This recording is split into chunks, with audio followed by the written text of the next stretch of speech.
In 1962, Robert John Odenkirk was born in a small town in Illinois, USA, nicknamed Bob as the second of 7 children in the family. His father got a serious drinking issue and often left their home without any notice, leaving him with a very miserable childhood. Only when he watched the show of the British comedy group Monty Python that would cheer him up, which also inspired him in doing comedy. Because of his love for reading since he was a child, he graduated high school early at the age of 16 and began to be a comedy screenwriter after entering college. He worked as a DJ on a school radio station and produced a comedy show, The Primetime Special. The broadcast time was from midnight to 4 a.m. Obviously, it's a program with no audience, purely for his own satisfaction. But he was so obsessed with this show until he graduated. In the 1980s, US was in a period when talk shows began to flourish, with various types of comedy clubs everywhere. Bob Odenkirk later went to Chicago comedy clubs for tryouts. He also went applying for stand-up comedy talk show everywhere while working in clubs. During this period, he met Robert Smigel, the legend of American comedy, who also served as the screenwriter in Saturday Night Live at the time, and joined the Saturday Night Live crew under his recommendation, officially entering the major league of the comedy industry. During his 8 years of working for Saturday Night Live as the screenwriter, in addition to Robert Smigel, who was just mentioned, and Conan O'Brien also joined them a year later. With these talented screenwriters gathered, they were nominated for Emmy Awards 3 consecutive years, and winning Best Screenwriter Award in the Variety Show category year 1989. Actors who had worked with them at the time like Adam Sandler, David Spade, Chris Farley, and Chris Rock, aka the guy got slapped in the face. Oh, wow! Wow! Pretty much all very well-known celebrities in the comedy industry nowadays. He was like situated in the all-star team of the major league. But if the fame of Saturday Night Live was off the book and only focused on Bob Odenkirk, his own development in Hollywood, it's like being possessed by a debilitating spirit. His first time as a TV series screenwriter in Get a Life was quickly cut off, and then he wrote scripts and performed on Ben Stiller's show together with Ben Stiller, who had worked with him on Saturday Night Live. Even he had won his second Emmy Award with it, but the ratings never gotten any better since the show aired. And then, nothing then. Hey, son.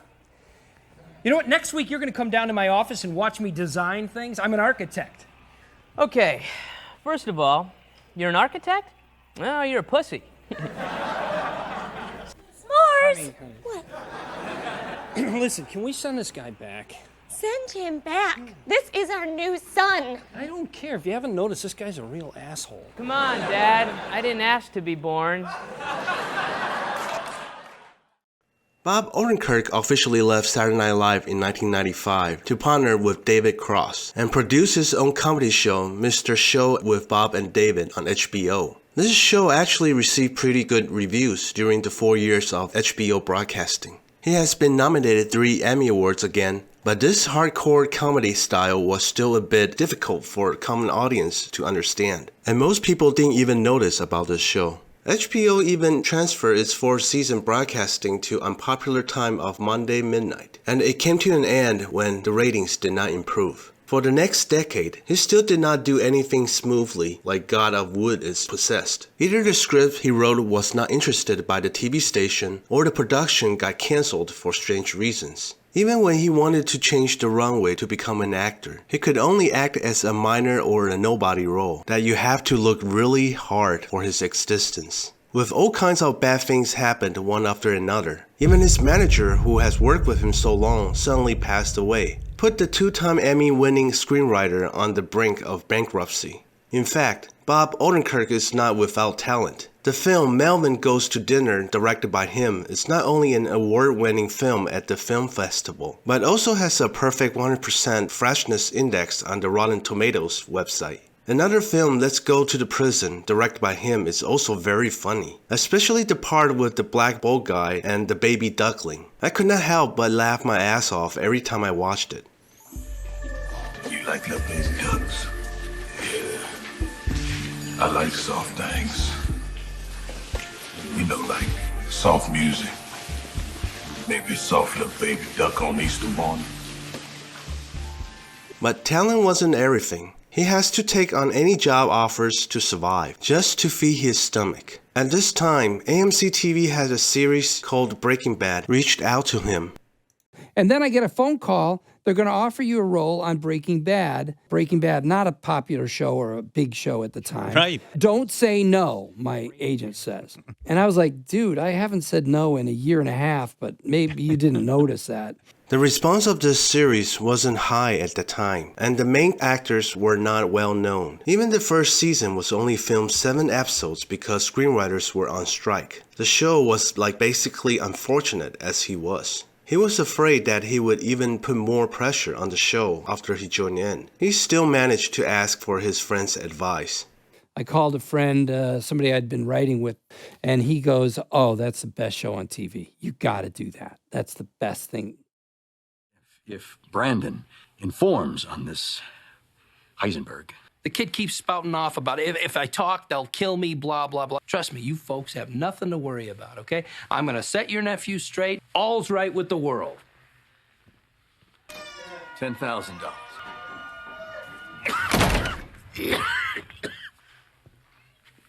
$10,000 cash to you. No talking to the DEA. In 2009, Bob Odenkirk appeared in the second half of the second season of Breaking Bad as a coquettish lawyer named Saul Goodman. This plausible character with pompous manner, always with the image that easier said than done. But his pervasive propaganda methods and brainwashing lines are so impressive that you would think of him when you were in trouble.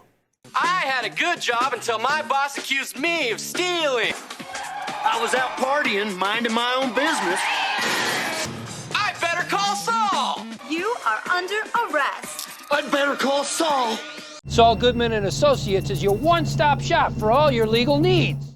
This sleek lawyer role is an apprentice who only loyal to money. As long as you can pay him, he can provide all kinds of bizarre services, completely unconstrained by morality and law, no matter the client is a normal person or criminal. He originally will only appear on 3 episodes, but under his expressive interpretation, actually allowing this cocky lawyer quite grabbing the scene, and making the main creator, Vince Gilligan, helps him to add more and more dramas for him, became a steady supporting role all the way to the last season, which he also expanded his popularity through the show and turned his career focus to the path of being an actor. However, allow me to make a special note here. He can only be regarded as a surprise cast in Breaking Bad. The most dazzling leading role still got to be Bryan Cranston's Walter White and Aaron Paul, who plays Jesse Pinkman. During the 5 seasons of its broadcasting, these two has won Emmy Awards for Best Actors 4 times and Best Supporting Actors 3 times. Anyone who are interested in learning about these 2 actors on this divine drama, you are also welcome to watch the videos I made before. What the hell? Well, we were all former government guys. Top clearance, all that. Ike, Kennedy, Johnson, they violated the Geneva Convention. They lied to Congress and they lied to the public. That stuck with me. They're gonna come after you, you know. You are gonna publish these documents, Yeah. even with the injunction. Yes.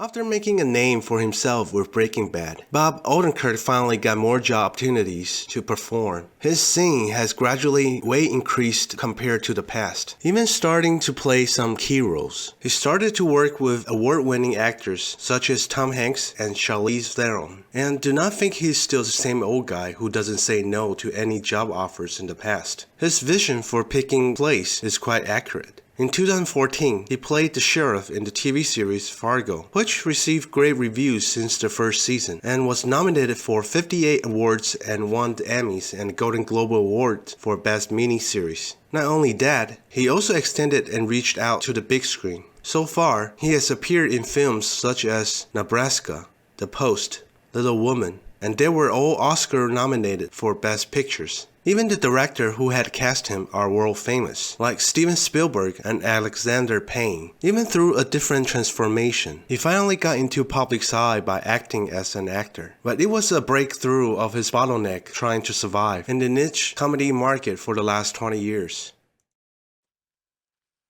Agent Mansell, FBI. I'm looking for old. What? Your ID is a badge. Expired by about 20 years. Yeah, I'm pretty sure that ain't you in the photo. So, who are you? I was looking for someone.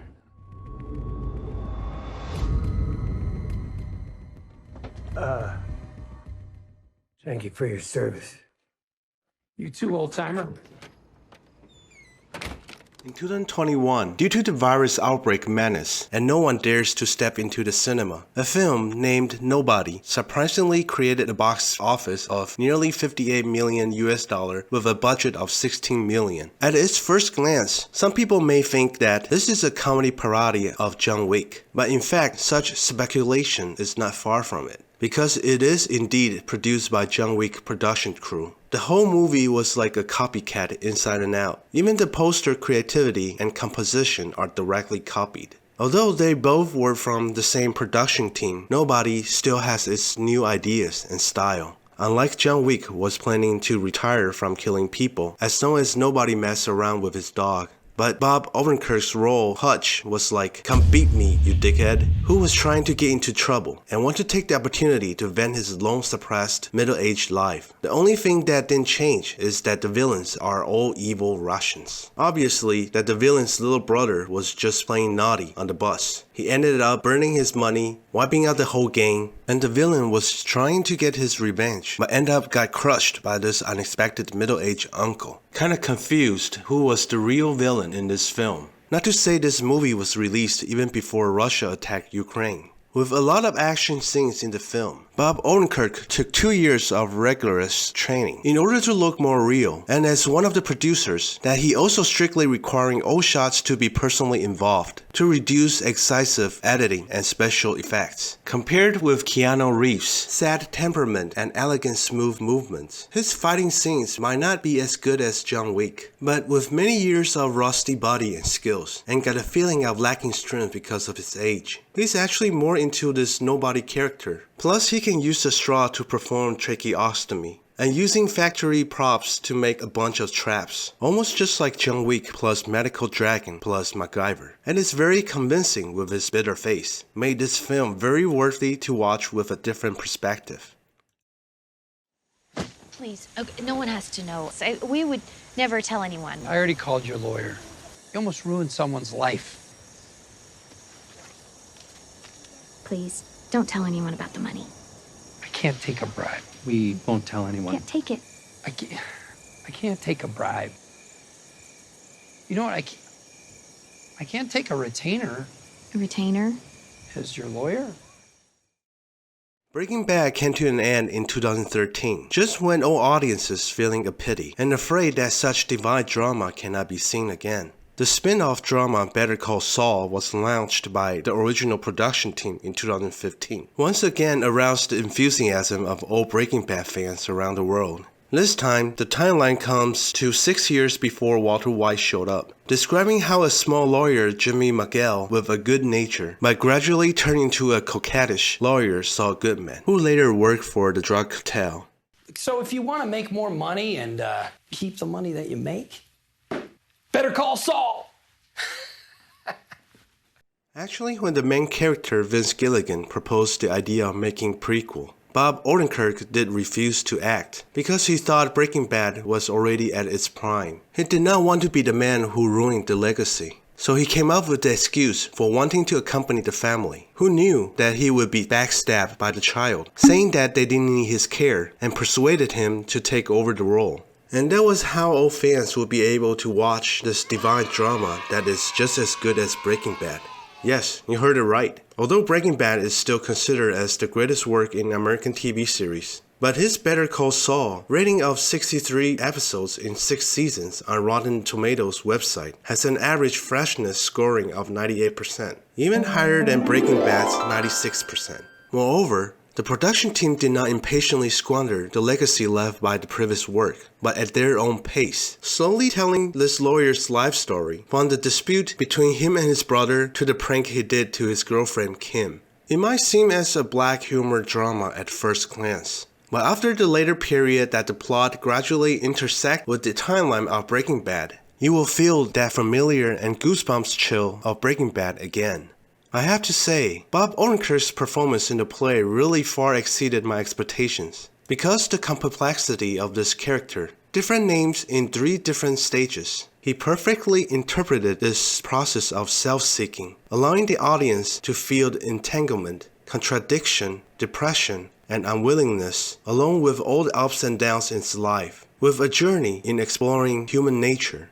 In the first 5 seasons of Better Call Saul, he has been nominated for Emmy Awards 4 times for Best Actor. Even he didn't win the award after all, but the coquettish lawyer Saul Goodman he played has already won fans' praise from all over the world. Just like the legendary Heisenberg role becoming a classic in the history of American drama. Till now, I guess many friends would be wondering, which one's better between Breaking Bad and Better Call Saul? I think I can use Saul Goodman's signature line to answer that. Saul Goodman. In fact, I do like Breaking Bad a little bit more. Maybe because I can emphasize with Walter White's desire that he wanted to live a respectable life for himself.